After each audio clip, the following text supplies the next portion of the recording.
Only Say the Word by Niall Williams. Read by Gerry O'Brien. Only say the word, and I shall be healed. Prayer before Communion. Part 1. I do not know what words to write. There have been so many words written already, so many endings and beginnings. I have lost my faith. Yesterday I sat at this table for hours and wrote nothing but your name. I wrote it in the four corners of the page, as if by doing so I might conjure you at its centre. I wrote it while waiting to begin. But how can I begin without faith? I have gone through days when I was certain I would never sit down again and try to write anything. I have despised myself for the weeks and months of unlived life spent creating those books of mine that stand on the shelf above the fireplace.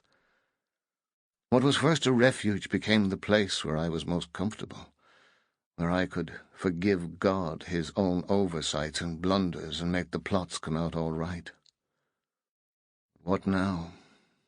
I seem to know no other way of living except to sit each day before the white screen and listen for the words. I do not want to invent a meaning this time.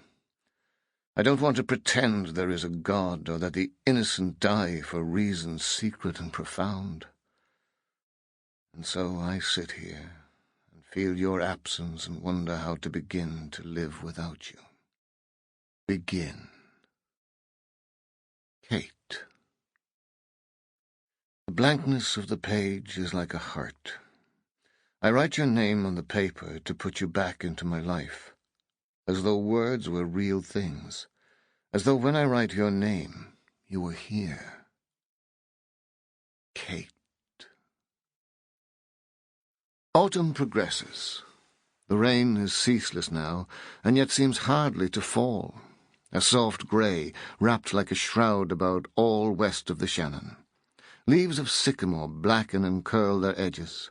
When the wind picks up the rain, they come slanting across the cottage window in stricken flight. All the last blossoms have faded now, and crimson geraniums are stalks of brown seed and yellowed leaves. Everywhere the countryside is tattered, wind-wild.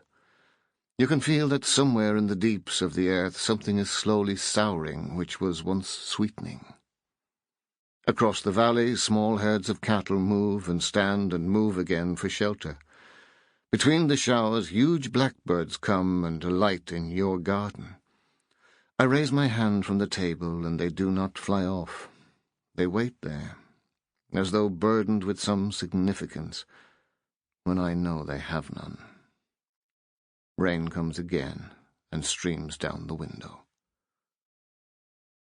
I have read Margaret Atwood say that all writing is an attempt to bring back the dead, to journey into the past and bring back what is vanished, something like that, some act of resurrection. But tonight, while the salt wind off the Atlantic makes rattle the cottage windows, all such claims seem unreal and beyond me.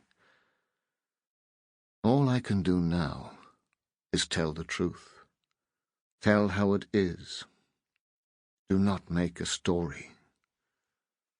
If only I could do that. The world slips away from me here. I do not watch the television news now. When I walk outside in the night and look up through the whirl of wind that pulls the clouds across the stars, I think of the God that I once believed existed, where now there is only absence and emptiness. The deep and the darker blue as the stars vanish. I come in and go through the cottage in the half-light, gathering up Jack's clothes or Hannah's books and magazines. I make tidy little stacks. I think I'm doing very well. But then something of you breaks through. I see one of your paintings. I feel a tightness close at the base of my throat, and I think, I cannot do this. I do not believe in a heaven or any hereafter. In books I have written, I have pretended that I did. Once I imagined all the dead souls. Sample complete. Ready to continue?